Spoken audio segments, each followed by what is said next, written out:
الكسار. ركلة جزاء أهلاوية، ركلة جزاء أهلاوية.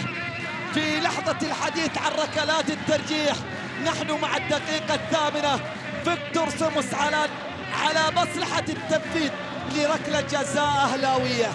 الكسار أمام التحدي من جديد، لكن هذه المرة فيكتور سيموس في لحظة التسجيل مع الدقيقة 8 قد تعلن الأفراح. سيموس، الله!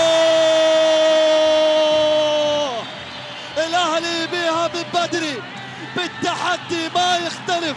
هكذا يبدأ الأهلي التحدي، هكذا يبدأ أبناء القلعة الفوز والبحث عن الفوز بهدف مبكر في مرمى أحمد الكسار. فنون أبناء البرازيل حضرت، هناك من تسبب وهناك من صنع ما بين برونو وما بين فيكتور سيموس. قلعة الأهلي تنتفض غضبا منذ البداية.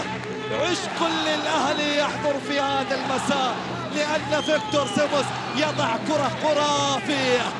خذ بالك وخذ راحة.